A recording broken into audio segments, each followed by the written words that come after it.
예, 창세기 15장입니다. 예, 창세기 15장인데요.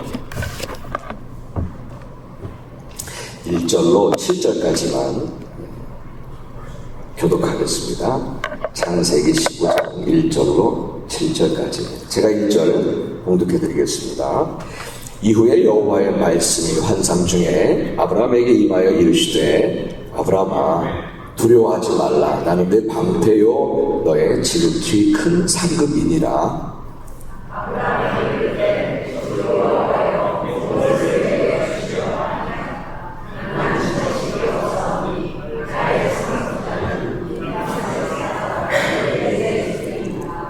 아브라함이 또 이르되 주께서 내게 씨를 주지 아니하셨으니 내 집에서 걸린 자가 내 상속자가 될 것이니이다.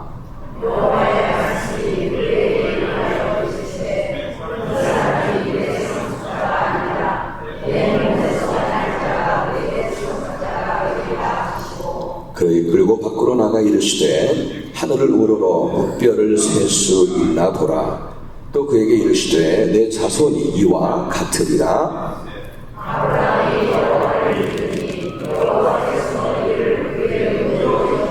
함께 하겠습니다. 또 그에게 이르시되 나는 이 땅을 네게 주어 소유를 삼게 하려고 너를 갈대아인의 우리에서 이끌어낸 여호와니라. 아멘. 아멘. 주님의 말씀입니다. 아멘.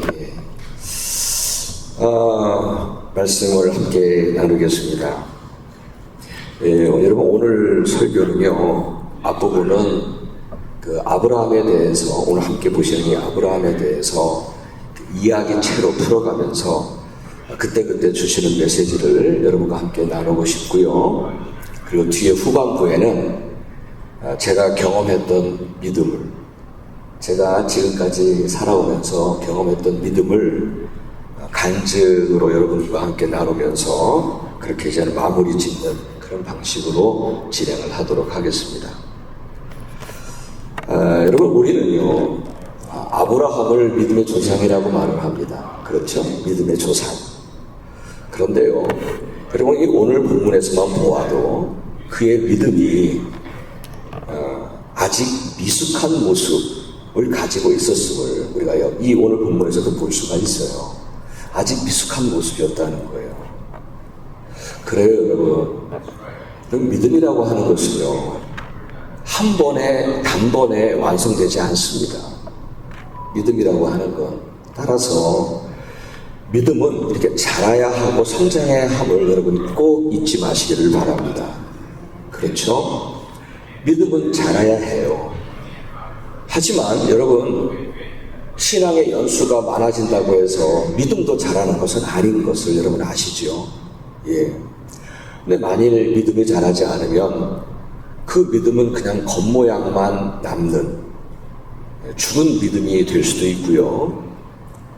또 겉은 어른인데, 겉모양은 어른인데 속은 어린아이 같은 그런 믿음이 될 수도 있다는 사실입니다.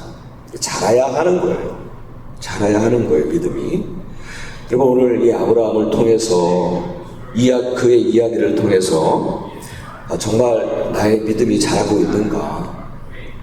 지금 나도 믿음이 있는데 믿음이 지금 나의 믿음이 자라고 있는가? 나의 믿음도 좀 이렇게 성장을 해야 되겠구나 하는 사실을 한번 재확인하는 시간이 되면 좋겠습니다. 아멘. 네. 하나님께서 아브라함에게 그가 75세 때 내 고향과 친척과 아버지 집을 떠나서 내가 인도하는 곳으로 가라 그렇게 하셨을 때 그는 정말 믿음으로 떠났어요. 믿음으로 그곳을 떠났어요. 하지만 저는 그렇게 깨달았어요. 그것은 아브라함에게 있어서는 믿음의 시작일 뿐이었구나. 정말 그렇게 딱 떠나는 것이 굉장히 대단한 믿음으로 보여지잖아요. 자기 고향과 친척과 그 아버지 집을 다 놓고 떠난다는 게 쉽지 않잖아요. 그리고 어디라고 말씀도 안 하시고 내가 인도하는 곳으로 가야 한다. 가라. 여러분 이 말씀만 가지고 떠난다는 것은 대단한 믿음으로 보여지겠죠. 하지만 사실은 그것은 믿음의 시작일 뿐이었다는 거예요. 그렇게 믿음으로 떠난 후에 여러분 아브라함은 어땠나요? 모든 것이 다 잘 됐나요? 이전보다 더 훨씬 많은 것들을 소유하고 풍성하고 그리고 편안하게 살았나요? 아니에요. 전혀 그러지 못했어요. 오히려 삶의 환경과 현실의 그 강한 바람들을 맞으면서 그 삶과 믿음이 흔들리기도 했어요. 여러분 오늘 보세요. 얼마나 지금 흔들리고 있는지. 그러면서 중요한 게 있어요. 흔들리는 것은 어쩔 수 없어요. 시험이 오고 환난이 오는 것은 어쩔 수 없어요. 흔들리는 것은 어쩔 수 없어요. 그러나 더 여기서 중요한 것은 뭐냐면 그 믿음이 뒤로 물러가지 않았다는 거예요. 그런 상황에서 그 믿음이 뒤로 물러나지 않았다는 거예요. 침륜에 빠져서 허덕이지 않았다는 거예요. 그 믿음이. 오히려 그의 믿음이 살아난 거예요. 하나님을 향한 신앙은 더 깊어진 거예요. 얼마 전에 우리 교육 중에 한 분께 제가 들었던 이야기입니다만, 키가 큰 나무 있죠. 키가 큰 나무의 경우에 뿌리에서부터 이 수액이 끝까지 올라가야 되잖아요. 그렇죠? 끝에 있는 달려있는 잎사귀까지 그 수액이 올라가야 그 잎사귀가 살죠. 만약에 올라가지 않으면 그 잎사귀는 시들고 떨어지게 돼 있잖아요. 그런데 이렇게 뿌리에서부터 수액이 나무 끝에 있는 잎사귀까지 올라가기 위해서는 여러 가지 요인들이 필요하대요. 그런데 그 필요한 요인 중에서 바람이 있어야 된대요. 바람이 있어야 된다는 거예요. 바람이 불어줘야 나무 수액이 상승하는 데 도움이 된다는 거예요. 바람이 있어야.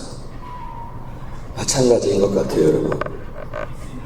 우리는 삶의 환경과 현실에서 정말 바람 하나 없기를 원해요. 아무 문제 없고 그냥 평온하기를 원해요. 하지만 그렇게 된다면 우리의 믿음은 자라지 못할 거예요. 점점 더 시들어갈 거예요. 오히려 삶의 바람이 불 때 우리의 믿음의 나무는 더 자라게 될 것이고 우리의 신앙은 더 깊어가게 될 줄 믿습니다. 그래서 시편 기자가 말하잖아요.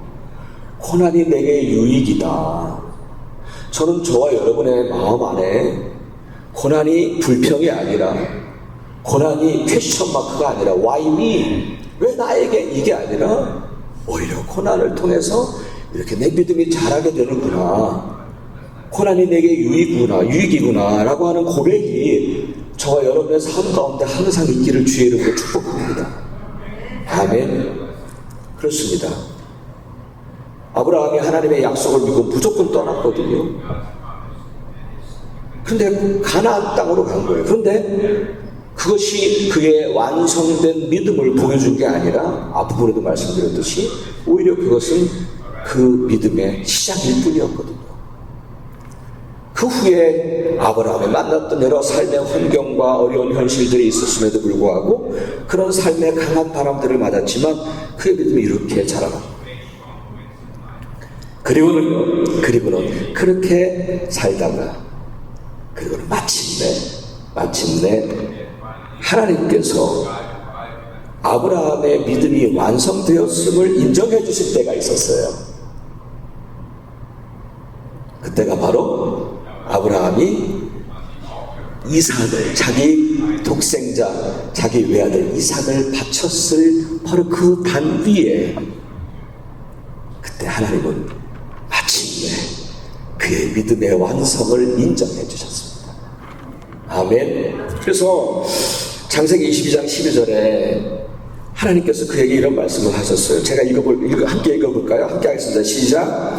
내가 내 아들 내 독자까지도 내게 아끼지 않았으니 내가 이제야 내가 하나님을 경외하는 줄을 알아라. 하나님께서 말씀하세요. 이제야 아브라함의 믿음이 완성되었음을 인정해 주신 그런 말씀인 것 같다는 생각이 들어요.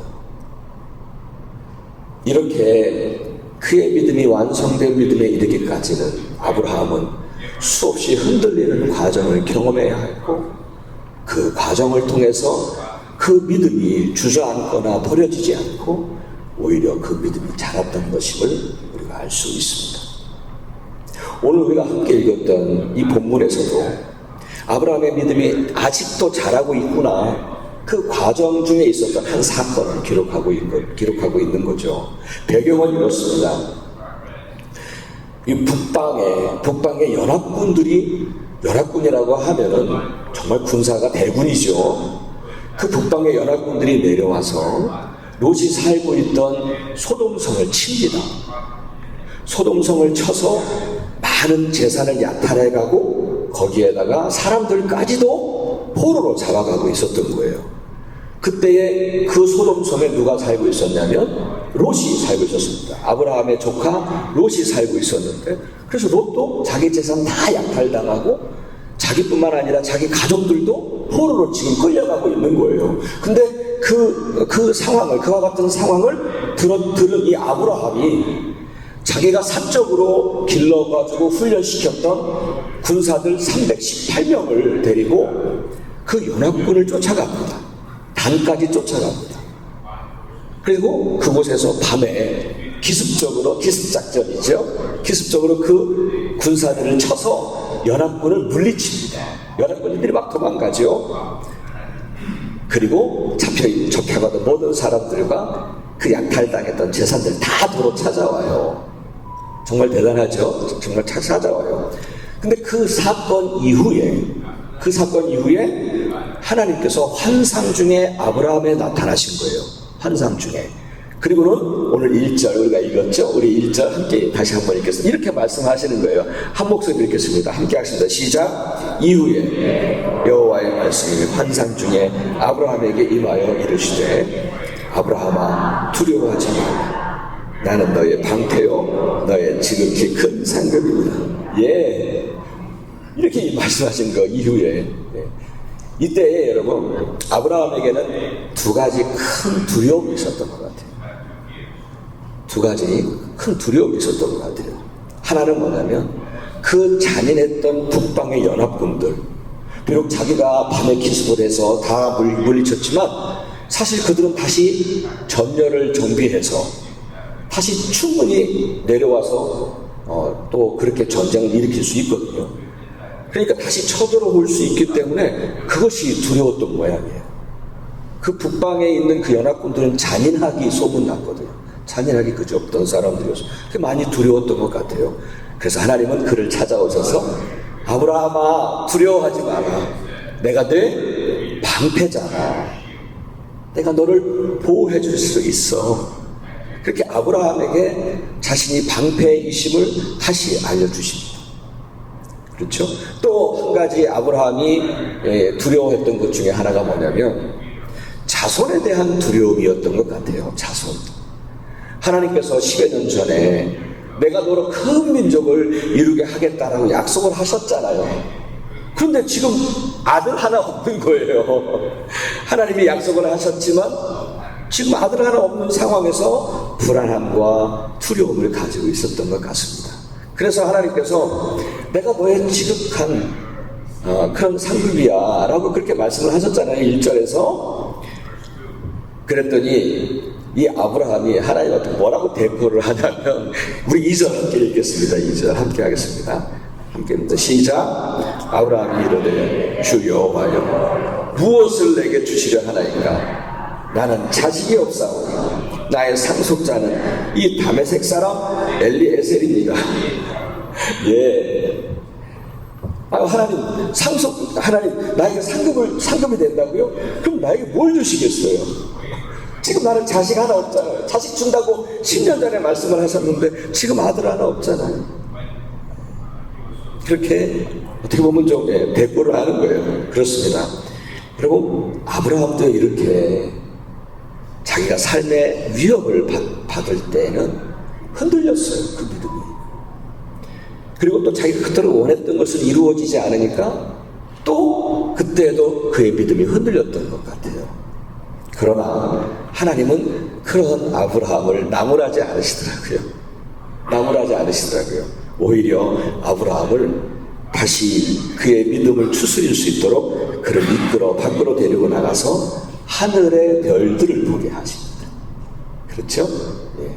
우리 5절 한 목소리로 읽겠습니다. 함께 하겠습니다. 5절 함께 합니다. 시작. 그를 이끌고 밖으로 나가 이르시되 하늘을 우러러 묵별을 셀 수 있나 보라. 또 그에게 이르시되 내 자손이 이와 같으리라. 약속을 하십니다. 믿음이 막 흔들리고 있을 때 그에게 약속을 하신 거예요. 아니 좀 믿음이 흔들리면 턱 아들 하나 앞에다 갖다 놓으시지.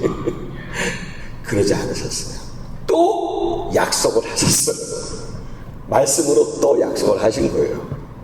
그런데 그때 아브라함 어떻게 했나요? 아유 또 똑같은 말씀 또 하시는구나. 아니 10년이 지나도 아무것도 내게 보이지 않는데 또 믿으라고? 그렇게 하지 않았어요. 오히려 이어지는 6절에 따르면 아브라함은 그럴 때에도 하나님의 약속의 말씀을 다시 붙잡고 믿었다 라고 말씀하고 계십니다. 아멘. 여러분, 이 아브라함 그 믿음이 이렇게 강한 바람을 맞으면서 흔들리기도 했지만 그렇게 믿음이 자라고 있었던 거예요. 여러분, 여러분의 믿음은 어떠신가요? 여러분의 믿음은 어떠신가요? 처음 예수님을 구세주로 영접을 했을 때 그때는요 믿음의 완성이 아니었어요. 믿음이 완성된 게 아니었어요. 오히려 믿음의 시작일 뿐이었어요. 그렇죠? 그러나 그 후에 여러분의 믿음이 이렇게 여러 가지로 바람을 맞으면서 흔들리기도 하셨을 거예요. 어떤 분들은 안타깝게도 그 믿음이 약해져서 결국은 믿음을 버린 분들도 꽤 돼요. 그게 크리스찬들 중에 보면.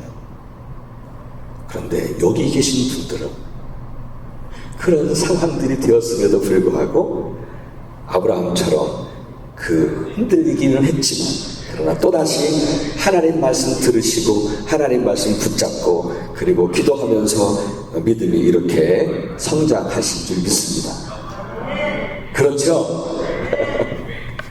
사랑하는 여러분, 우리 내 믿음이 자라나야 돼요. 내 믿음이 더 자라나야 돼요. 아브라함처럼 하나님이 인정해 주시는 믿음의 완성의 분량에 이를 때까지 우리의 믿음이 점점 자라고 신앙이 더 깊어져야 할 줄 믿습니다. 아멘. 우리 옆에 계신 분과 함께 우리 믿음 잘 자라기를 원합니다. 믿음이 자라납시다. 예. 자, 이제 설교의 후반부에 들어갔습니다.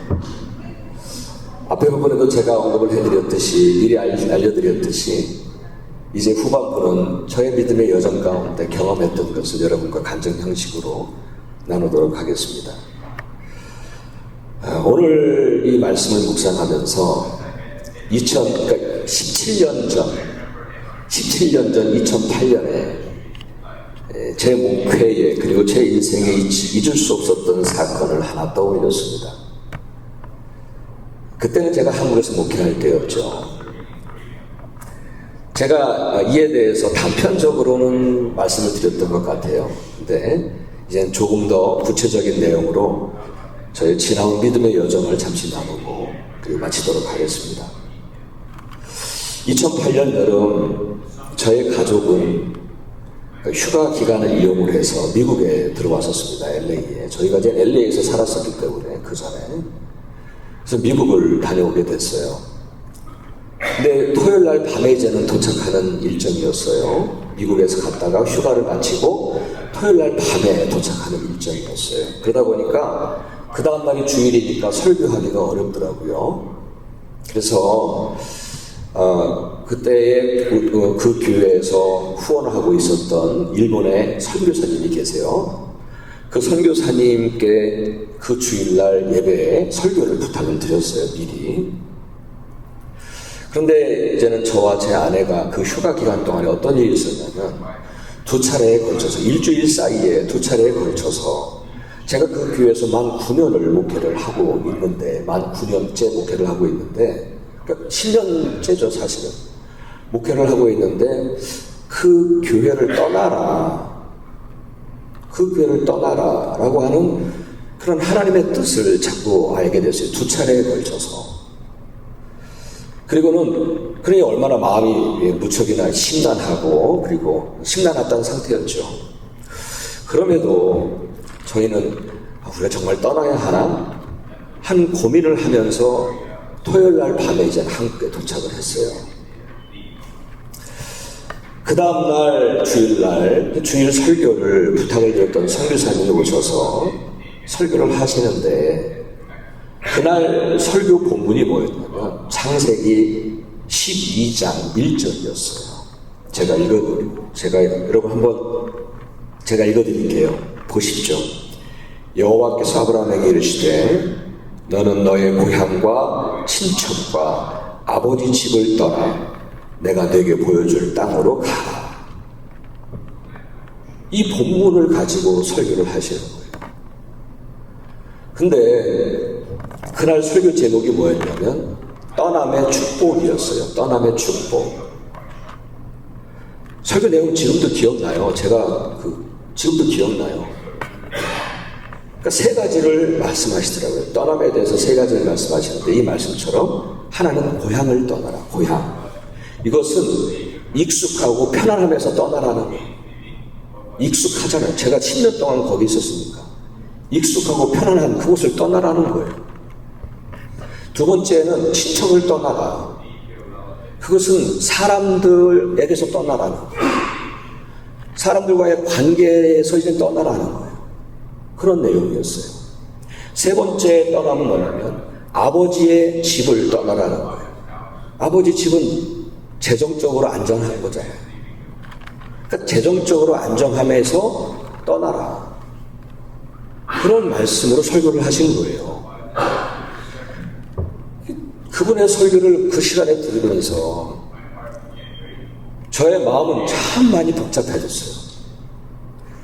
힘겨웠어요. 제 아내도 그랬던 것 같아요.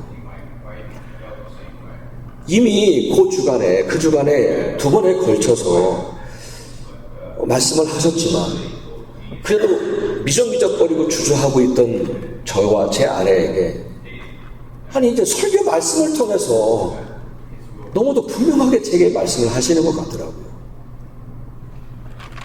이거 진짜로 떠나야 하는 건가 보다. 이런 생각이 들었어요. 그 말씀을 들으면서. 설교 후에 마지막 찬양이 뭐였냐면 여러분 잘 알고 계시는 주님 내가 여기 있어 나를 보내소서 라고 하는 찬양을 하게 됐어요. 그러니까 그 찬양을 하면서 저는 강단에서 서서 제 아내는 저기 끝에 본당 입구에 이렇게 그 의자 끝에 앉아 있었거든요. 항상. 그 의자 끝에 서서 이 찬양을 다 서서 불렀는데 저도 그렇고 제 아내도 그렇고 얼마나 울었는지 몰라요. 이 찬양을 부르면서. 그러니까 저는 기억에 나는 거는 하도 그러니까 제 눈물이 앞이 안 보이는 거예요. 그 다음에 앞이 안 보일 정도로 제가 울었던 기억이 납니다. 이제 예배를 마친 후에 그 선교사님을 데리고 담임 목사실로 갔습니다. 그리고는 제가 그동안에 있었던 일주일 사이에 있었던 그 일들을 이야기해주고 그리고 오늘 설교에 대해서도 얘기를 했어요. 그리고는 제가 이렇게 물었어요.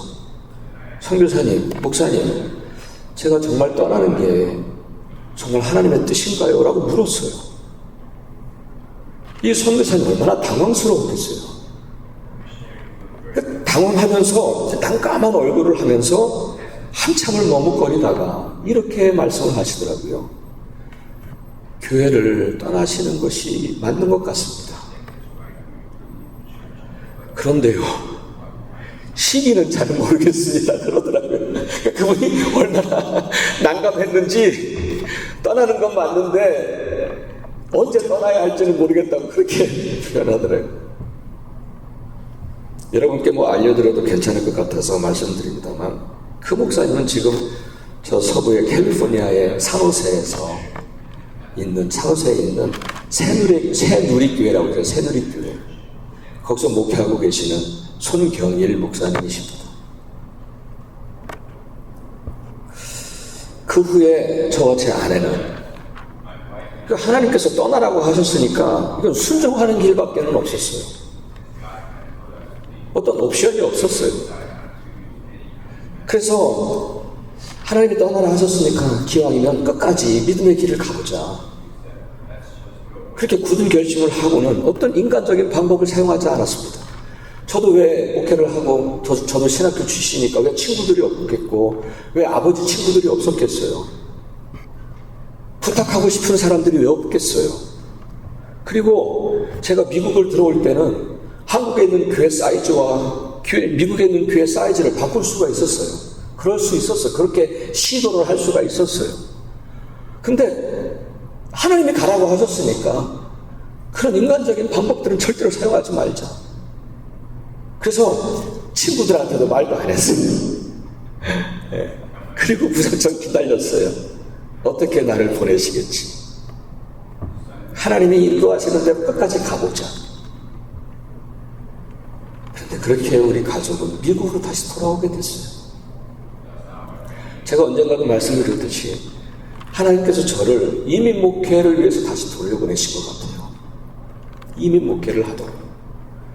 그러니까 저는 지금도 한국에 대한 미련은 없어요. 근데 들어왔는데 임지도 없이 들어온 거예요. 교회도 없이 들어온 거예요. 그러니까 어디에 해야 할지 정해진 곳이 없으니까 주소가 없었어요. 주소가. 그래서 한 달 전에 이미 짐은 보냈거든요. 근데 그 짐을 어떻게 해야 할지 모르니까 저희 이삿짐을 맡았던 회사에서 LA 롱비치라고 하는 곳이 있어요. 그 롱비치에 그 이삿짐 회사에 스토리지가 있었어요. 그 스토리지에 그냥 보관할 수 있도록 배려를 해줬어요. 저희가 주소가 정해질 때까지. 그때 여러분 잘 알고 계시는 우리 막내 은경이, 막둥이, 걔가 6개월 된 갓난아이였어요. 그 갓난아이를 끌고 그렇게 이곳을 왔습니다. 다시 돌아왔습니다. 지금 생각해봐도요, 아찔해요. 정말 무모하다라고 하는 말을 들을만 했어요. 그런데 여러분, 그러다 보니까 제 안에 믿음에 대한 자만이 생긴 것 같아요. 자만.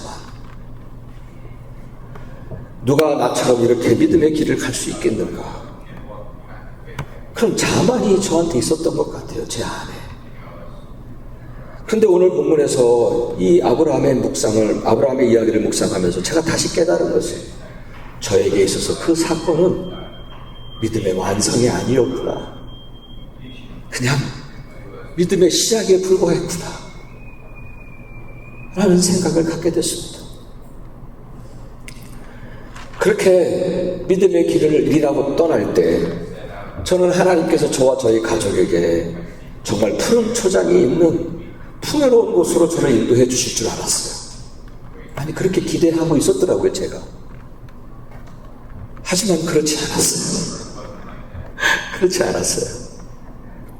오히려 2008년 그때 미국에 1월 달에 돌아왔는데 정착할 곳이 어딘지 모르니까 4번 이사를 했어요. 그 짐을 끌고 우리 아이들을 데리고 4번 이사를 해야 했어요.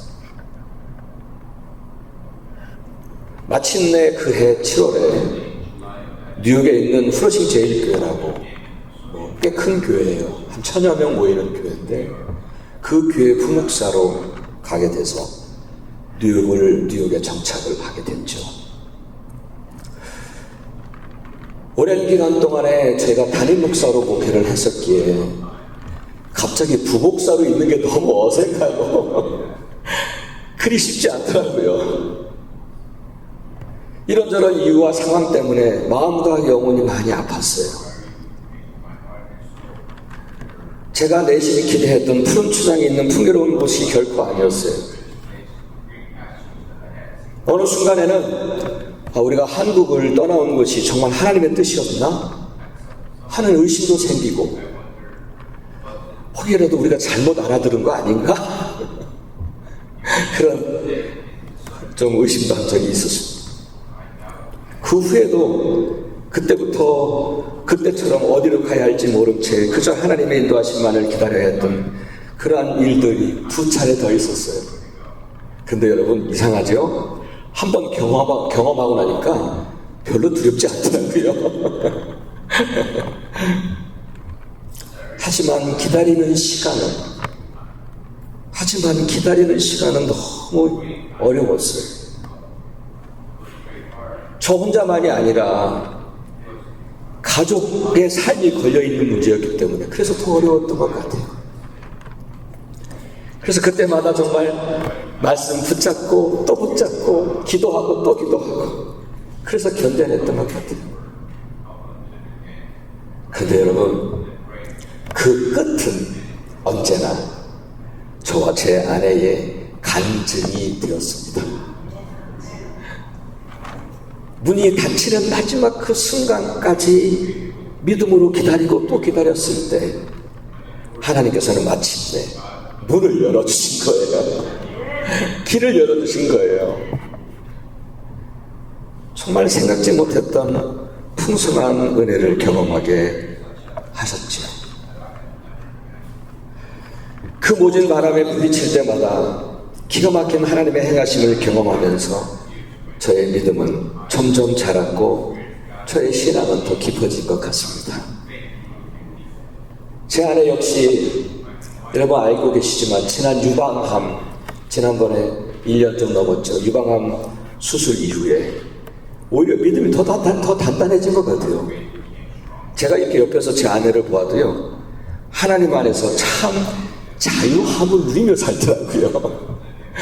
참 자유로워요. 그 영혼이. 우리는 그렇게 그 믿음이 점점 자랐던 것 같아요. 물론 앞으로 또 다른 어떤 어려움과 아픔을 만날 수 있겠죠. 그러나 그 순간이 와도 하나님을 향한 믿음을 흔들리지 않고 하나님께서 나에게 또 어떻게 행하실지 기도하고 기다리며 인내하며 헤쳐나가게 될 것입니다. 그렇게 믿음의 완성을 향하여. 여러분, 사도 바울이 그런 얘기 했잖아요. 내가 다 이루었다 함도 아니다. 그냥 오늘도 그 표대를 향하여 나아가는 거예요.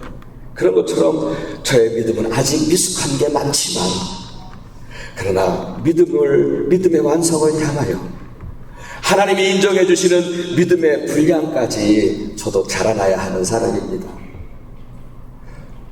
사랑하는 여러분, 여러분의 믿음은 잘 자라고 계십니까? 히브리서 5장 12절에 이런 말씀이 있어요. 우리 함께 좀 읽을까요?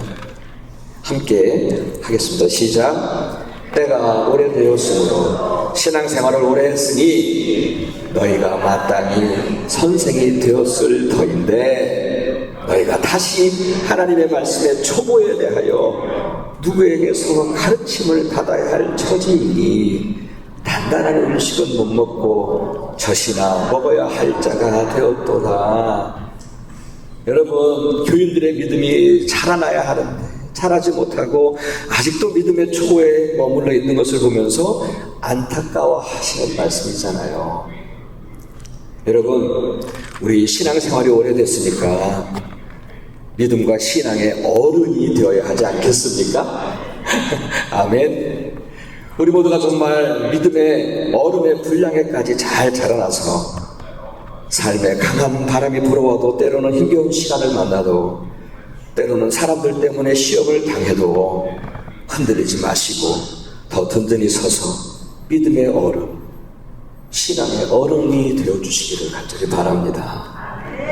여러분, 이를 위해서요, 누가 뭐라고 하지 않아도 말씀 기도 더욱 힘쓰시며 더 집중하시고, 그래서 여러분의 믿음이 잘 자라나시길 주의 이름으로 축원합니다.